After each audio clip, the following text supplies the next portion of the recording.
So Deon Davis is with me, and she is an author. She is an activist, and she's really someone who has taken the bull by the horns when it comes to anti-bullying. And she joins me now. Deon, thanks for coming on. You're very welcome. Thank you, Tony, for having me on. I appreciate you. Now, why is bullying such a big thing to you? Were you bullied as a child? I was bullied as a child, but back in those days, when I'm not going to tell my age, but Right. when I was bullied, but it wasn't really considered as bullying. It was covered, I would say. Hmm. So now I would look at it and take a stand for my own self. But back then, I didn't even tell my parents back Hmm. then because it was just something that was really never brought up. So Yeah. yes, I was bullied, but that is not the reason why I started the anti-bullying campaign. Well, what is the reason you started the anti-bullying campaign? I started it because just seeing all these, every time you turn on the television, someone has committed suicide, a child has committed suicide because of bullying. And my grandson, him and his mother moved to a different location, so he started a new school. And in that new school, he was bullied. Hmm. And just watching I wear my heart on my sleeve. And turning on the news, seeing a child committed suicide Right. because of bullying, I'm like, no, this is intolerable. It has to be stopped, and someone has to, I have to take a stand. If I just save one, I did my job. Well, but Deon, you're not someone who has taken this upon themselves and spread it, throughout your community. This anti-bullying thing, you started out really like with the whole national landscape on your mind to conquer regarding bullying. Yes, because it's bullying is national. Well, bullying, yeah. bullying is from in our homes to elementary schools to our workplace. Yeah, and yeah, I was gonna say bullying ain't just about kids. Exactly. It's not just about kids. And I would say, and I don't know how old you are, and that's not the point. But the point is, like, even when I was a kid, bullying now is way different than Yes. bullying when I was a kid, and maybe even when you were a kid. Now it involves social media, it involves, Yes. the internet, it involves so many things. And when it used to be bullied when you were my age, maybe the whole school knew about it. Yes. But usually it was your circle of friends and the circle of friends of the bully. Yes. But now it can be worldwide. Yes. Well, how do you combat that? Well, first of all, I really believe in it takes when it comes to like cyberbullying within our children. I think that the parents are even the teachers, because I know of one case that they have computers in school, and it was a case where someone was being cyberbullied in school, on the computers in school. I feel that the upper authorities, as parents and as teachers, we have to step in and play out and do our part. It takes two ears and two eyes, and that's what we're gonna have to do our part by observing and looking for what's going on. And that's the first step in noticing bullying, then to start conquering what's going on. So, as a parent, how do you handle it when your child is being bullied and you know about it, but your child begs you not to do anything? What are you supposed to do then? Well, first of all, you need to sit down and you have to have a conversation with your child, because no matter how much they beg you to, not say anything, not report, you just cannot let that go on. Hmm. You have to explain to your child that it's not fair, and they have a right to have a safe education place. They have a right to not be hurt, not to be name called or ridiculed. So that's the first step. The parent need to explain to their child that, no, I have to say something about it, because you're an important person and you don't deserve this. Because bullying, it takes, it kills self-esteem.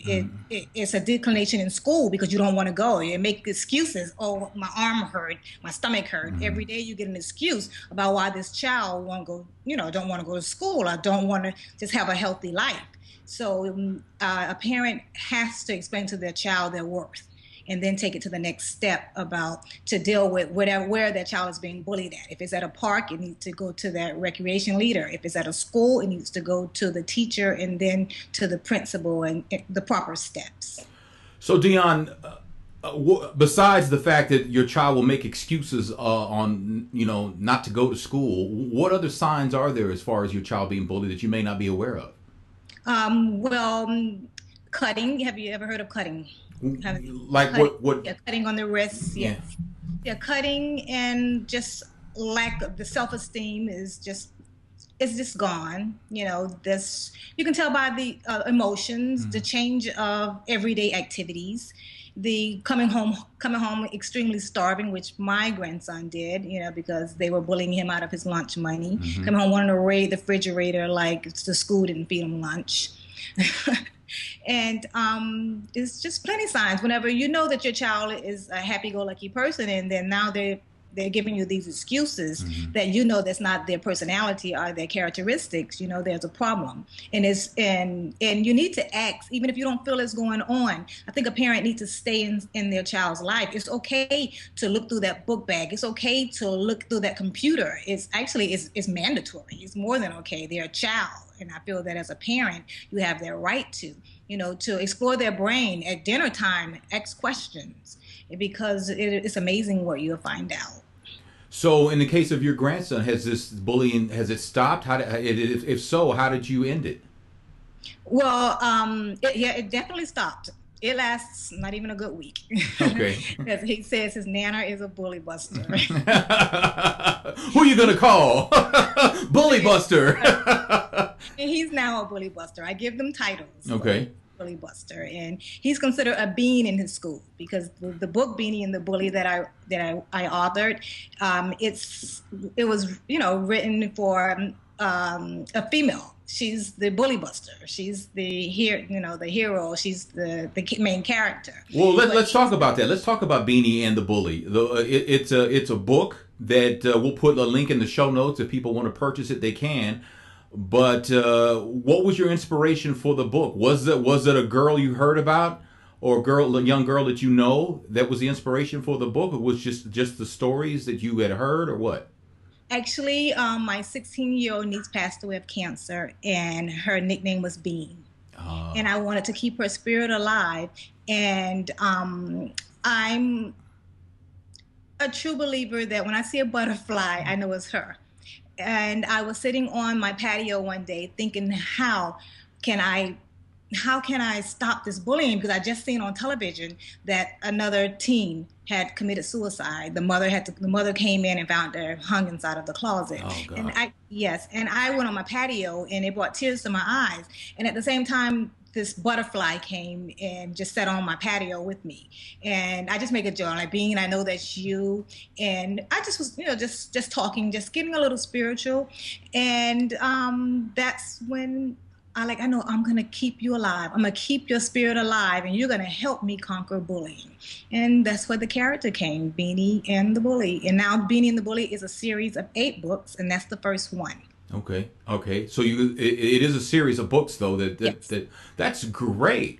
Yes. That's great. Now, who is the book geared toward? Well, give me an age group. Kindergarten through 5th grade, because I feel that if we conquer it while they're young, if we let them know their self-worth whenever they're young, if we let them know that bullying is non-acceptable when they're young, and then we let them know that it's non-tolerable when they're young, I think that we will all succeed. If we nip it from the bud. I heard that. Deon Davis, she has a website, deondavis.com, DEON Davis, DAVIS, all one word, .com. And there's information on there about the book, and there's other information about her, and there's a blog on there, and testimonials, and all kinds of things. You can buy the book, and it's very informative. I want to ask you, though, have you ever had like a confrontation with a bully's parent? No. No? Actually, no. But I know you've researched it. So in your research, is it fairly common that the bully's parent or parents are actually bullies themselves? Well, from research and from a lot of from like no, from children that have been bullied that I have interviewed and that I have spoke to, the majority, I found out the characteristics of this one guy. He was a really a bully, and he melted the minute I told him he was handsome and beautiful, and I kissed him on his forehead. He made a vow that he would never bully again, but the bullying was coming from his father because his father bullied the entire home. Yeah. The mother on down to the 3-month-old baby, and that's where that came from. Wow. And you just melted him by telling him he was handsome. Yes, that's all they would need to know. They just need to know. He just smiled so big, and his camp counselor reached out to me like 2 months later and told me that just put his self-esteem from 1 to 300. He did a 360 degree. Wow, that's beautiful. That's beautiful. You changed his life. Yes. Wow.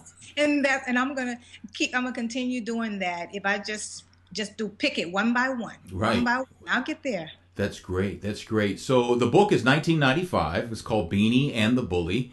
And how long did it take you to write the book? It took me, I kept having to revise it because I didn't know I wasn't sure about, I wanted it to be from kindergarten to 5th grade. Mm-hmm. So I had to revise it a couple of times to keep the words, because some kindergartens don't know the words of 5th graders, at their reading levels. So I'll say it took like 2 months. Okay. Yeah, but the new book coming out, the second book of the series is Beanie and the New Kid, and that is written for my grandson. Okay. So I have that bit about him. He was the new kid and he was bullied. So that book, I know the stories. So it's already written and waiting to be published. And okay, so the second book is gonna come out. The first book, of course, is already out, and it's a series of 8 books. Eventually, there'll be like a catalog of these books, which is great. I think it's great because bullying, as you and I know, has been around forever. But it seems like it's come to the forefront in the last few years. But like I said, it's probably I know it's worse than it was when I was a kid, because like I said, now it's worldwide. Now your business, the internet and all that, they can pick on you on social media, and they can encourage others to pick on you on social media, and then it's horrible. Join the bully bandwagon. Yeah. Have you ever come across a kid who was a bully who was just defiant and refused to change? I thank God, no. No? Not yet. They're all willing to be helped. They're all willing to be, because they're looking for their own place. Mm-hmm. Like in Beanie and the Bully, I used an example, and that book was part of an example of a kid just wanting to be a part of something. He just wanted to be a part of something. So no, it's a situation they're in. It's from the surrounding that they live in. And so far, I've been lucky that they're all just been so acceptable to change. That's great. Now, so if you're kindergarten to what grade again? 5th. 5th grade. So if your child is from kindergarten to 5th grade and you suspect they're being bullied, or they're being bullied, this is a great book. This could be a great tool for them to learn. But what other ways, as a parent, should you should go to the school? You should demand a meeting with the principal or the teacher and the bully's parent? Go to the teacher first. Okay. Because you find that, you might find some that brush it off, but the teachers are more than willing to help, from my experience. Mm-hmm. And from my guiding other parents to teachers, it was resolved right then and there. And from my personal experience with my grandson, it was resolved right there in that classroom. So is your grandson going to be mad at you because you talked to me about the bullying thing and using him as an example? No, because at my book signings, I do a lot of at Books and Books in Fort Lauderdale, Florida. I did a whole tour there. For some reason, he just thinks that he's enjoying it because he thinks he's a little celebrity now. Well, he is. I bring him up to read a part of the book, a page or two. Okay. So he loves it, and he keeps asking me, when the book about me coming out? He's just a little celebrity, like you said. Yes, so he's loving it. That's great. Well, the book is called Beanie and the Bully, and like I said, it's available now. We'll put a link in the show notes where you can get the book. Deon, I appreciate your time talking with me about this, and good luck. Thank you. I enjoyed the platform to be able to spread my message and keep the awareness open and no bullying. I heard that.